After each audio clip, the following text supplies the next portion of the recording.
The chair scraped softly against the floor. Every sound in the room felt louder than it should have been. The woman sat still, hands folded in her lap. A small notebook rested on her knees. Its edges were worn, bent, used. Across the table, the interviewer cleared his throat. He did not look at her face. He looked at the clock on the wall, then at the paper in front of him, then away. "I'm sorry," he said gently, like he was ending a phone call. "This position requires communication." He paused, just long enough to sound kind. "We need someone who can speak clearly with clients." The woman nodded once. Slow, careful. Her fingers tightened around the notebook. The interviewer leaned back in his chair. He smiled, but it didn't reach his eyes. "I'm sure you understand." She did understand. She always did. Around them, the office moved on. Phones rang. A printer hummed. Someone laughed somewhere behind a glass wall. Life kept going. The woman lowered her eyes. She opened the notebook. Her pen hovered for a moment. Then she wrote. She slid the notebook across the table. The interviewer glanced at it, just a glance. He didn't read it. "I'm really sorry," he repeated, "but we'll have to move forward with other candidates." He pushed the notebook back toward her. She took it. Her shoulders dipped slightly, not enough for anyone else to notice. She stood up. The interviewer stood too, out of habit, politeness. "Thank you for coming in," he said. She nodded again. At the door, she stopped. For a second, it looked like she might turn back, like she might try again. Her hand touched the notebook, pressed it to her chest. Then she opened the door and stepped into the hallway. The door closed softly behind her. She stood there for a moment. People passed by. A man with a coffee cup, a woman on her phone, someone carrying a stack of folders. No one looked at her. Her reflection stared back from the glass wall, tired eyes, hair pulled back too tight, a face that had learned how to stay quiet. She exhaled slowly. The notebook slipped from her hands and hit the floor. Pages spread open. Words, neat, careful, full. A security guard nearby bent down. "You dropped something," he said. She looked at him. Panic flashed across her face. She shook her head, reached for the notebook too fast, almost apologetic. The guard noticed her hands, then her silence. "Oh," he said softly. She nodded. He handed the notebook back with both hands this time. She took it, pressed it to her chest again. She mouthed something, "Thank you." He watched her walk away. Behind the glass wall, the interviewer sat back down. He reached for his coffee, then stopped. His eyes drifted to the table, to the empty space where the notebook had been. For a reason he couldn't explain, something felt unfinished. And for the first time that day, he wondered what she had written. The interviewer would remember that notebook later, but not soon enough. The elevator doors closed without a sound. The woman stood near the corner, her back against the wall. The notebook was held tight under her arm now like something fragile. A man beside her tapped his foot. Another checked his phone. Someone sighed. The numbers above the door blinked slowly. She stared at them, one by one. Her breathing stayed even, controlled like she had practiced. When the elevator stopped, she was the last one to step out. The lobby smelled like coffee and cleaning spray. The front desk receptionist smiled at her automatically. "Have a good day," the woman said. The mute woman nodded. She stepped outside. The street was busy. Cars passed. A bus groaned as it pulled away from the curb. Someone shouted for a taxi. She stood there, unsure where to look. Then she started walking. Her shoes were old but clean. Each step was careful, like she was counting them. At the corner, she stopped and waited for the light. A group of young people laughed behind her. One of them bumped into her shoulder. "Oh, sorry," the girl said quickly, then walked on. The woman adjusted her bag, said nothing. The light changed. She crossed. Halfway across the street, her notebook slipped again. This time she caught it before it fell. Her fingers lingered on the cover. It was plain. No title, no name. She had thought about adding one once. She never did. She reached a small cafe on the corner, the kind that always smelled warm even in winter. She hesitated, then went in. A bell rang softly above the door. The cafe was half full. Quiet music played low, cups clinked. A man read a newspaper by the window. She stood in line. When it was her turn, the barista smiled. Young, tired eyes, kind voice. "What can I get you?" The woman lifted the notebook. She opened it to a page already marked with a folded corner. She turned the notebook toward him. "Hot tea. No sugar, please." The barista read it slowly. He nodded. "No problem," he said. "Take a seat." She moved to a small table near the wall. She placed the notebook down gently this time. Her hands trembled as she wrapped them around the warm cup when it arrived. The warmth helped. She opened the notebook again. The page she turned to wasn't about tea. It was filled with other writing. Neat lines, short sentences, practice answers, work history. A paragraph labeled, "Why I am right for this job." She traced the words with her finger. Across the cafe, an older woman watched her. The older woman had gray hair pulled into a loose bun, a coat folded neatly on the chair beside her. She noticed the notebook, noticed the careful way the woman handled it. She stood up and walked over. "Excuse me," the older woman said softly. "Is this seat taken?" The mute woman looked up. Startled, she shook her head. The older woman sat down. They shared the table in silence. For a moment it was just two strangers and the sound of breathing. Then the older woman glanced at the notebook. She didn't stare. She didn't ask. She just said, "That looks important." The mute woman's fingers tightened. She nodded. The older woman smiled gently. "Mine was once too," she said, tapping her own bag. The mute woman looked at her, really looked. For the first time that day, she didn't feel invisible. The older woman would not forget that notebook, and neither would the woman who carried it. The cafe stayed quiet, not silent, just soft. The older woman wrapped her hands around her cup. Steam rose between them. "You came from the offices down the street," she said, not as a question. The mute woman blinked, then nodded. The older woman smiled faintly. "Interviews are hard." The mute woman looked down at her notebook. She turned it slightly, unsure, then opened to a blank page. She wrote slowly, "I didn't get it." She slid the notebook across the table. The older woman read it. Her face didn't change, not right away.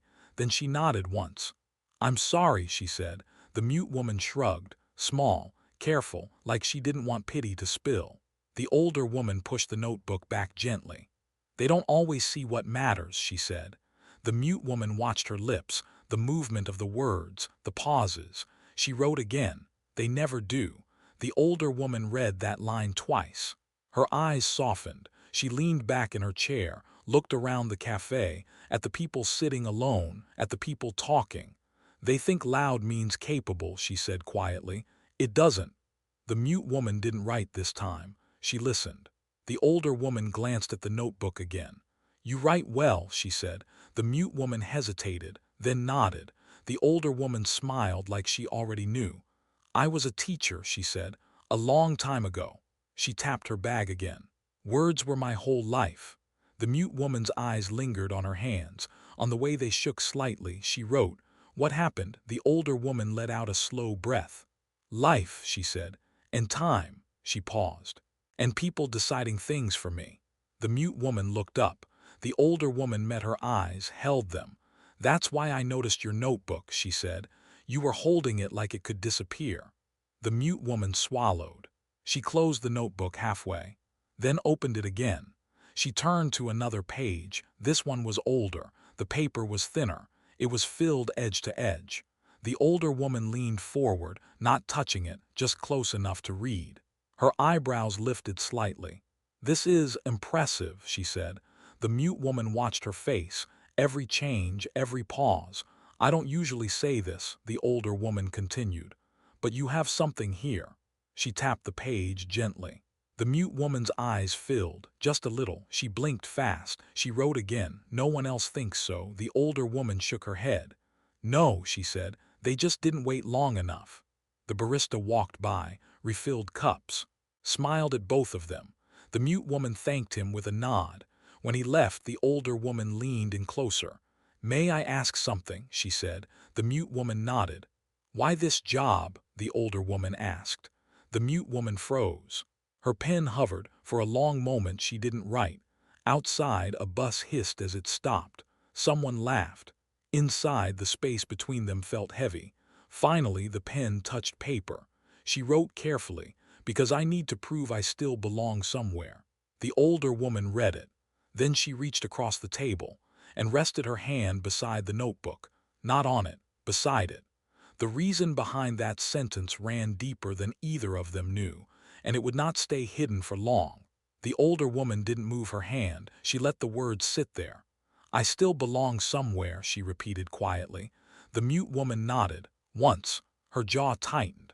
The older woman leaned back again, gave space, like she understood how heavy questions could be. "Belonging is a strange thing," she said. "You don't miss it until it's gone." The mute woman stared at the steam rising from her cup. It shook slightly as it curled into the air. She wrote, "I used to belong." The older woman read the line. "Where?" she asked. The mute woman hesitated. She flipped to another page, one she didn't open all the way. Her thumb covered part of it. Then she slid the notebook over. The older woman tilted her head, trying not to pry. She read what she could see. "I worked with people. I helped them understand things. I spoke once." The older woman's breath caught. She looked up slowly. "You could speak," she said softly. The mute woman nodded. Silence stretched between them. It wasn't awkward, just full. The older woman didn't ask how or why. She waited. The mute woman turned the page herself this time. This one had fewer words, more space, an accident. A hospital room, a long time of quiet. Her hand shook as she wrote the last word. Quiet. The older woman closed her eyes briefly. "I'm sorry," she said. The mute woman shook her head. "Not no, just it's complicated." She wrote again. "People stopped waiting for me to finish." The older woman opened her eyes. "That hurts," she said. The mute woman nodded. She pointed to her throat, then to her ears, then made a small circle in the air like something closing. The older woman watched carefully. "They hear you," she said. "They just don't listen." The mute woman pressed her lips together. Tears gathered. She didn't wipe them away, just let them sit. The older woman reached into her bag. She pulled out a folded piece of paper, old, yellowed at the edges. She opened it. It was a letter, handwritten. "I used to write letters to myself," the older woman said, "when no one else would." She slid it across the table. The mute woman looked at it but didn't touch it. "You don't have to read it," the older woman said. "Just know it exists." The mute woman finally reached out. Her fingers brushed the paper. She smiled faintly. Outside, the sky darkened slightly. Clouds rolled in. The cafe lights came on one by one. The older woman glanced at the clock. "I should go," she said. The mute woman's shoulders fell without her noticing. The older woman stood, then paused. She took out a pen. She wrote something on a napkin. She slid it across the table. "If you ever want someone to read your words," she said, "call me." The mute woman looked at the napkin, then up. The older woman smiled, not pity, respect. As she walked away, the mute woman sat very still. The napkin lay beside the notebook. Two small things, but they felt heavy. And somewhere across town, in a quiet office, the interviewer was just starting to realize what he had missed. The notebook was about to find another pair of eyes. And this time, they would not look away. The office was quieter in the late afternoon. Most of the staff had already left. Chairs were pushed in, screens dimmed. The interviewer sat alone at his desk. He stared at the list of candidates on his screen. Names, notes, checkmarks. He scrolled up, then down. He stopped at one name. He frowned. There was nothing wrong with the resume. Clean, organized, strong experience. Yet beside it he had written one short sentence, "Not a fit." He leaned back. Something about that felt thin now. He reached for his coffee. It was cold. He didn't drink it. His eyes drifted to the memory of the table that morning, the empty space where the notebook had been. He tried to remember her face, the way she stood, the way she nodded. He remembered the notebook more clearly than her voice, because there had been no voice. He rubbed his forehead. "Why didn't I read it?" he muttered to the empty room. He told himself it didn't matter. Interviews were about efficiency, clarity, time. Still, his hand hovered over the keyboard. He opened her file again. Attached documents loaded slowly. Then he saw it. A scanned page, handwritten. He blinked. He leaned forward. The handwriting was neat, careful, almost quiet. He read the first line, "I may not speak, but I communicate clearly." He swallowed. The next line, "I listen fully before responding." His chair creaked as he shifted. He kept reading. Short sentences. Simple words. No apology in them, just truth. "I prepare more than most because I have to. I notice details others miss." He exhaled slowly. The office felt smaller. He scrolled. There were examples. Notes from past jobs. Stories about helping confused clients through written explanations. About staying late to make sure no one felt rushed. At the bottom of the page, one sentence stood alone. "Please don't mistake my silence for lack of ability." He stared at it for a long time. He closed his laptop, then opened it again. He stood up abruptly, walked to the window, looked down at the street. People moved like ants. Busy, loud. Unaware, he thought of how quickly he had ended the interview, how gently, how firmly. "I'm sorry," he whispered now. The words felt useless. He grabbed his phone, then stopped. He didn't know what to say. He sat back down and opened the file once more. This time he read it slowly, as if he was finally listening. Across town in her small apartment, the mute woman sat at her kitchen table. The notebook lay open in front of her. She wrote, then stopped. She erased. She stared at the page. The napkin with the phone number sat beside her. She didn't call. Not yet. She closed the notebook. And in that quiet space between two people who had never truly spoken, something was shifting. The interviewer would make a decision that night, but the consequences would reach much further than he expected. Night settled slowly over the city. Streetlights flickered on one by one.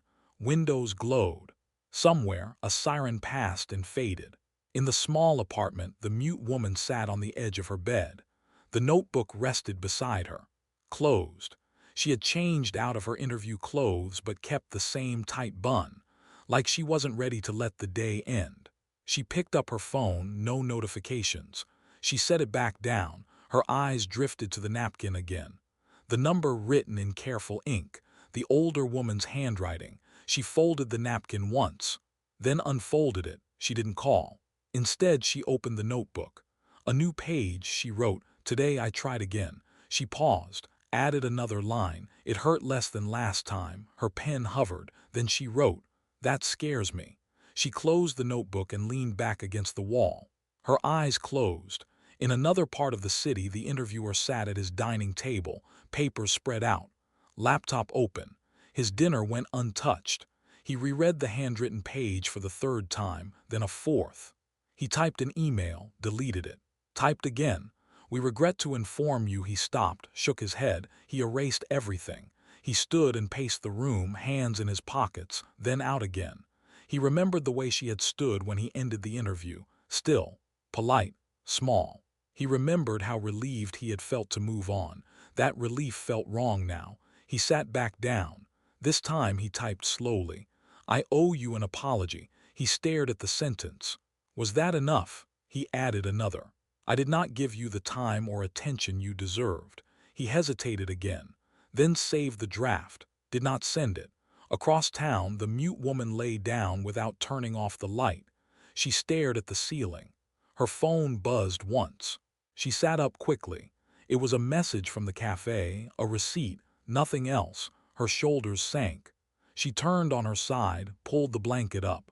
She pressed the notebook against her chest, as if it could keep her steady, as if it could speak for her in the dark.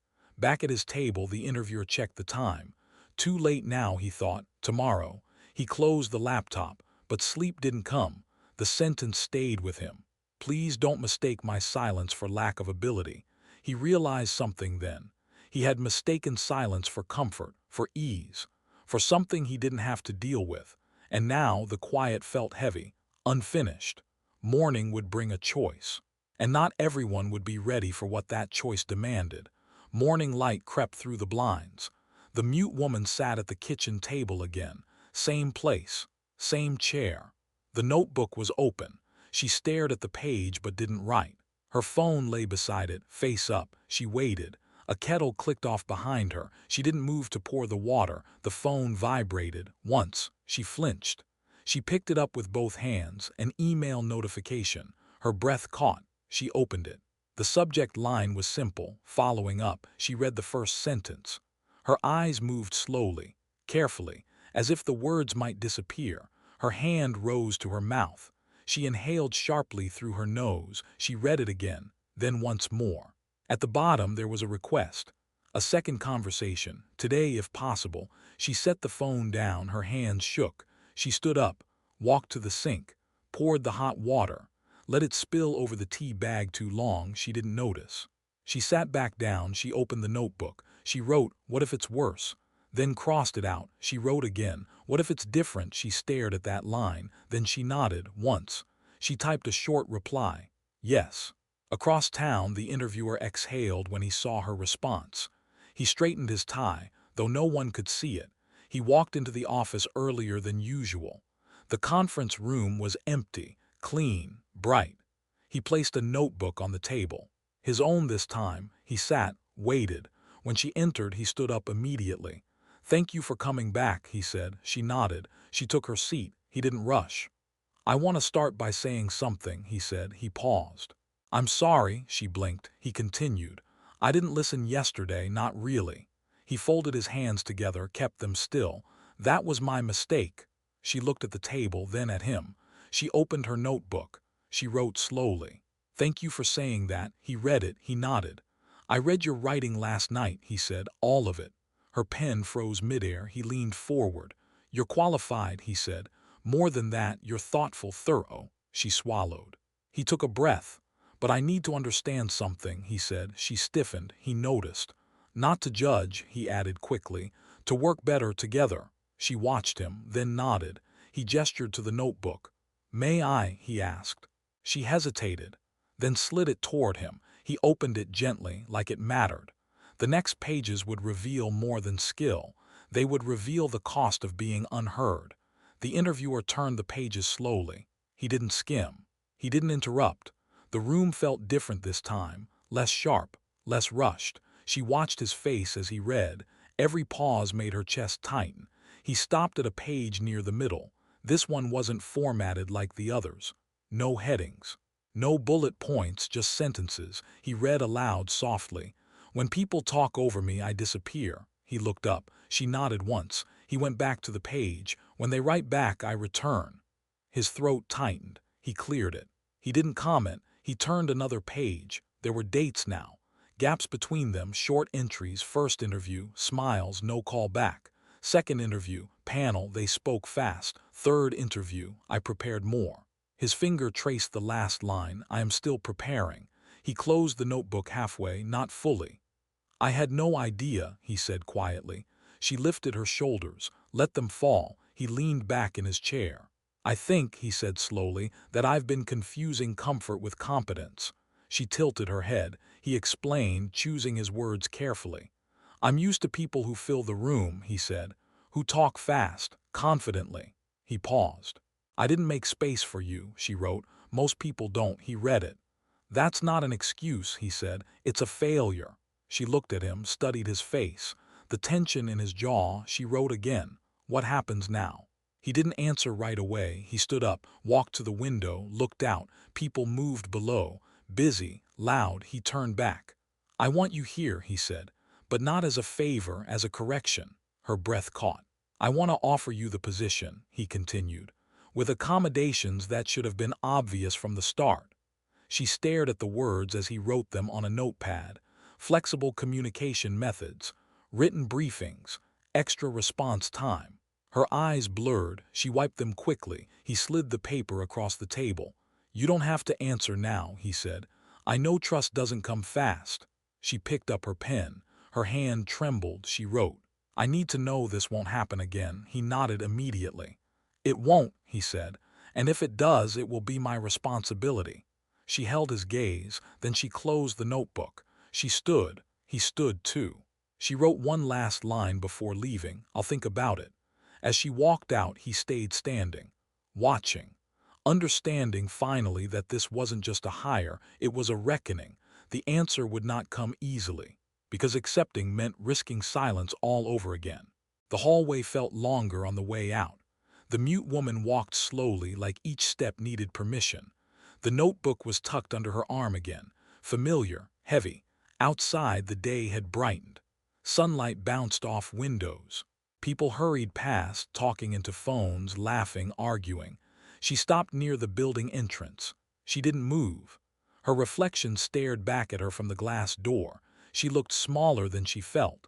She opened the notebook. A blank page waited. She wrote one word. Yes, she stared at it. Then added another line and everything that comes with it. She closed the notebook. Her phone buzzed. A call this time. She flinched. She didn't answer. The screen went dark. A second later, a message appeared. It's Martha, from the cafe. Her chest tightened. She stepped aside, sat on a low concrete ledge. She typed slowly. Can we talk? The reply came quickly. Of course. They met later that afternoon. Same cafe. Same table near the wall. Martha arrived first. She stood when she saw her. You look tired, Martha said gently. The mute woman smiled faintly. She slid into the chair. She opened the notebook. She wrote, they offered me the job. Martha's eyes widened. That's wonderful, she said, then paused. Is it? The mute woman looked down. She wrote again. I'm afraid I'll disappear again. Martha nodded. That fear doesn't go away just because someone says yes, she said. She leaned forward. But you didn't disappear today. The mute woman looked up. You walked back in, Martha continued. You made them slow down. She reached across the table, rested her hand beside the notebook again. Whatever you choose, she said, make sure it's a choice, not a surrender. The mute woman swallowed. She closed the notebook. She didn't write, she just nodded. That night she sat at her kitchen table once more.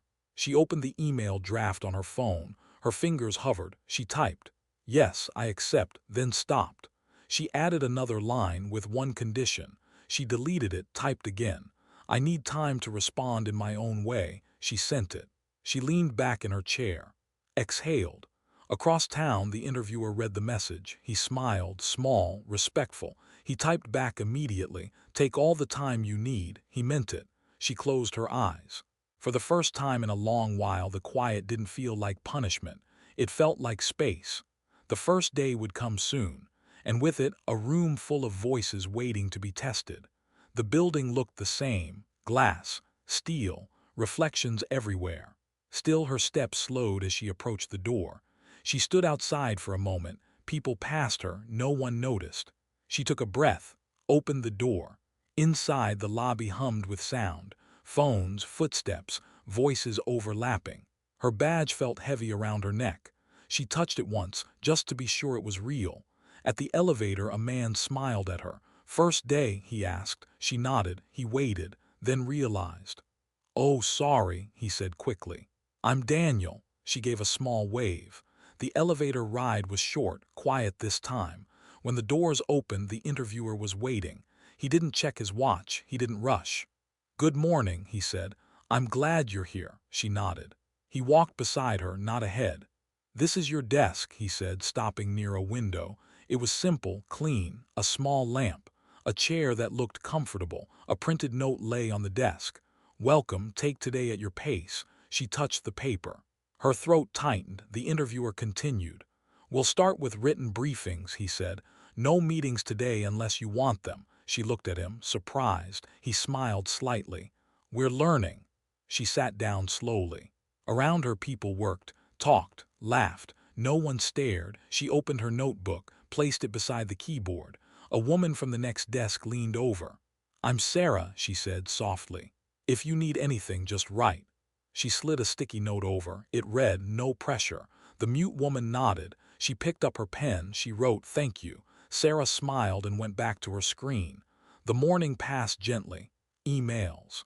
Documents, time to read, time to think. No one rushed her. At noon, someone knocked lightly on her desk. Daniel again. Lunch? He asked, holding up a notepad. She hesitated, then nodded. In the break room, the noise was louder. Conversations bounced off the walls. She sat at the edge of the table, listened.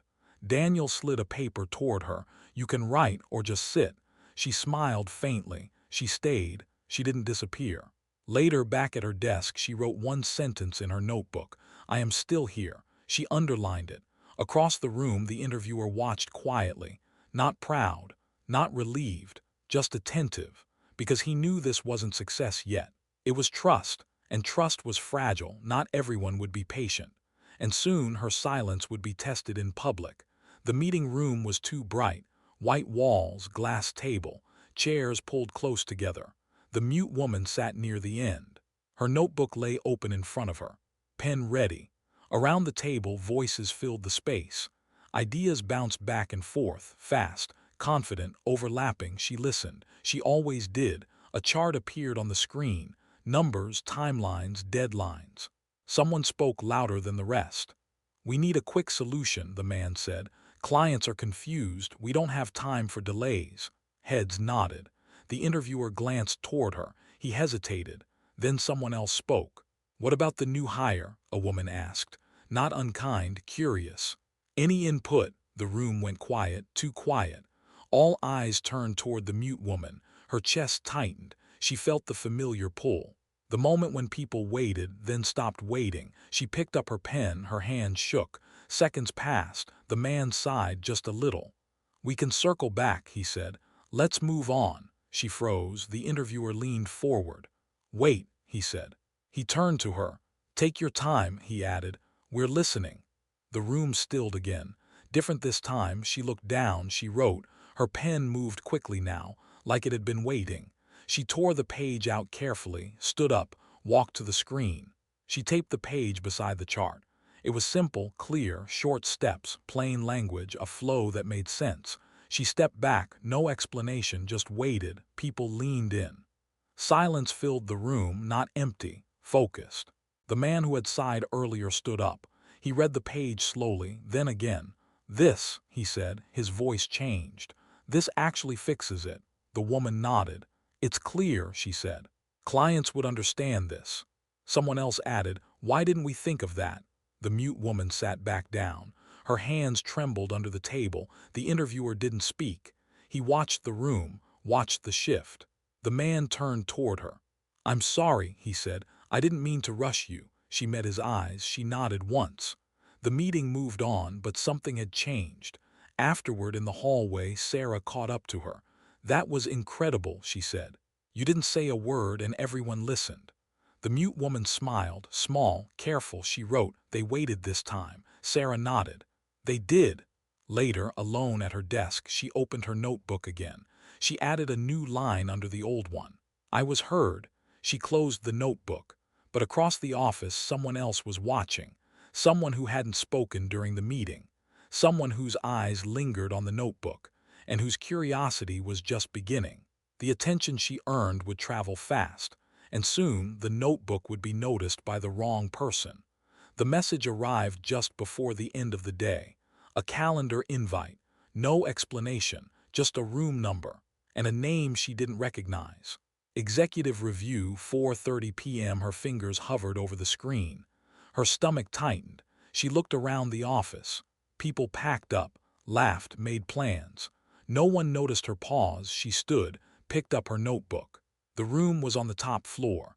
Quieter, colder. A long table, floor-to-ceiling windows. One man sat at the far end. Gray hair, crisp suit. Hands folded neatly. He looked up when she entered. "You must be the new hire," he said. She nodded. "Please," he added, gesturing to the chair across from him. She sat, placed the notebook on the table, both hands resting on it. "I've heard about you," he said. Her shoulders stiffened. "Your method," he continued. "It's been effective." She watched his face carefully. No smile, no frown, just evaluation. He leaned back. "I'm curious," he said. "Why didn't you mention your condition on your application?" The word landed hard. Condition. She inhaled slowly. She opened the notebook. She wrote, "I did," in my cover letter. She slid it across. He glanced at it briefly, then pushed it back. "I meant," he said, more directly. She felt heat rise to her face. She wrote again. "It's not who I am, it's something that happened to me." He read that, nodded once. "Fair," he said, "but you must understand the concern." She looked up. "Concern about what?" He tapped the table lightly. "Clients expect clarity," he said. "Speed, confidence." She held his gaze. She wrote slowly. "Silence doesn't mean hesitation." He studied her. "And yet," he replied, "some might see it that way." She didn't write this time. She reached into her bag, pulled out the notebook.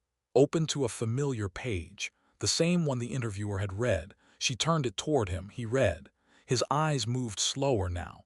When he finished, he didn't speak right away. Outside the window, the city glowed, busy, loud.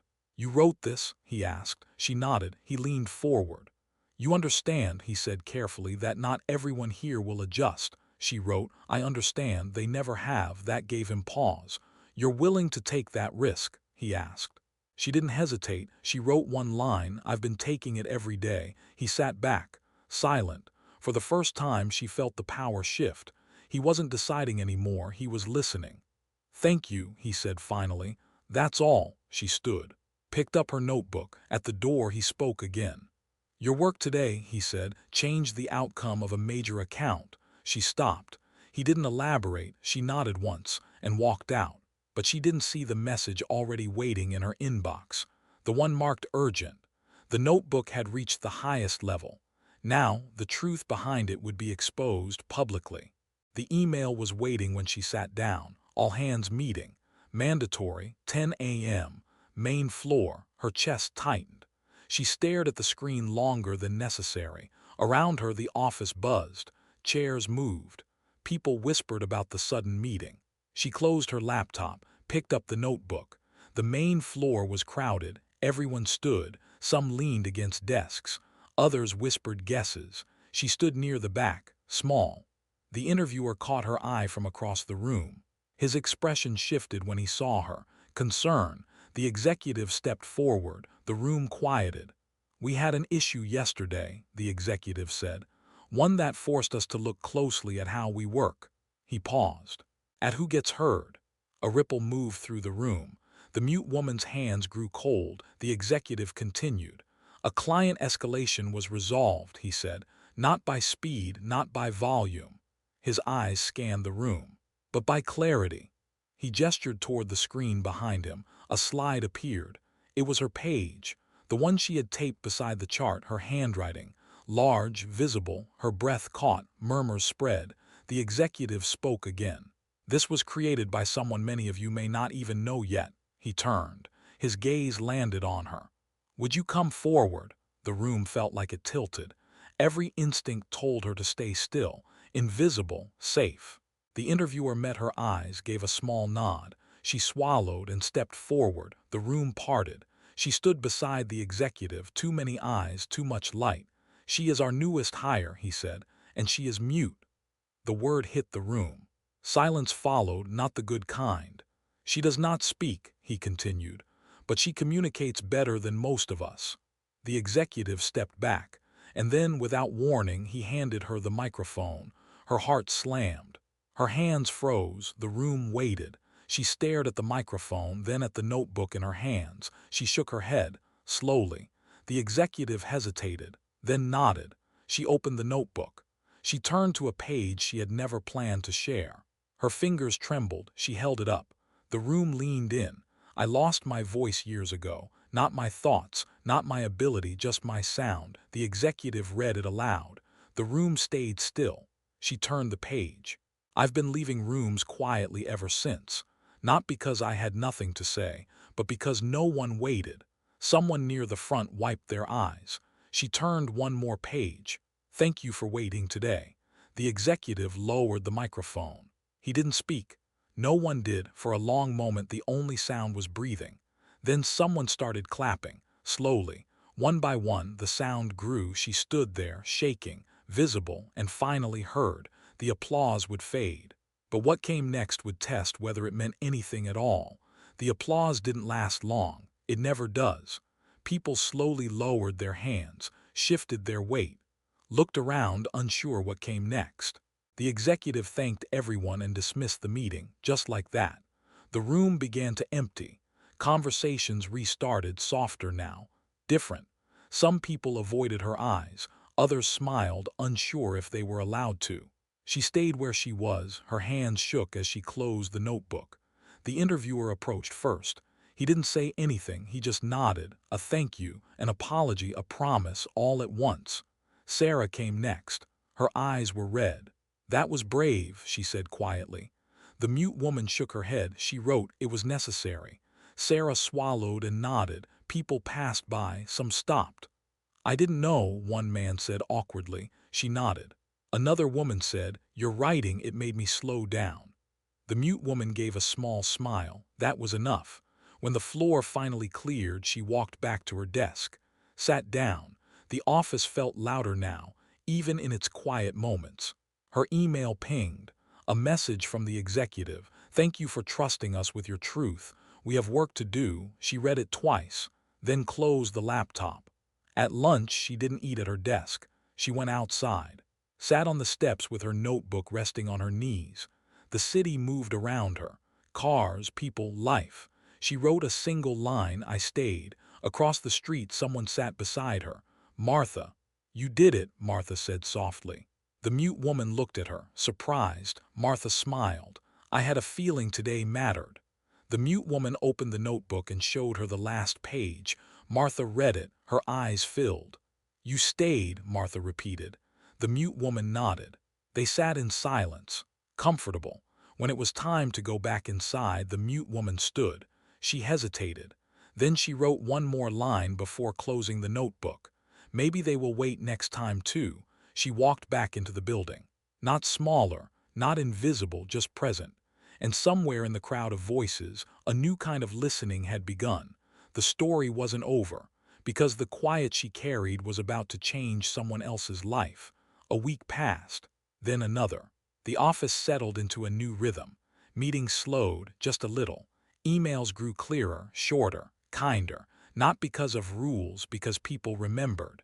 The mute woman noticed it in small ways, a pause before someone spoke, a question written instead of shouted, a chair pulled out so she could join without asking. At her desk, the notebook stayed open, not as a shield, as a bridge. One afternoon, a young intern stopped by, nervous, holding a tablet too tight. The intern said, then hesitated. Can I show you something?" The mute woman nodded. The intern placed the tablet down, a messy draft, notes everywhere. "I'm not great at speaking up in meetings," the intern admitted quietly. "But when you shared, I thought maybe there's another way." The mute woman read carefully. She picked up her pen. She wrote suggestions in the margins, clear, gentle. She slid it back. The intern smiled, relieved. "Thank you," they said, "for making it okay to be quiet." The mute woman watched them leave. Her chest tightened, in a good way. That evening she walked home instead of taking the bus.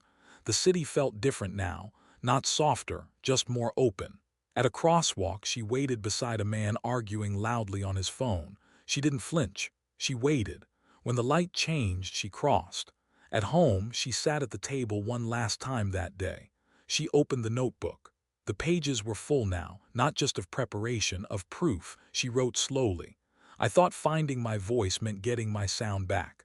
I was wrong." She paused, then wrote the last lines. "It meant staying. It meant letting others see me."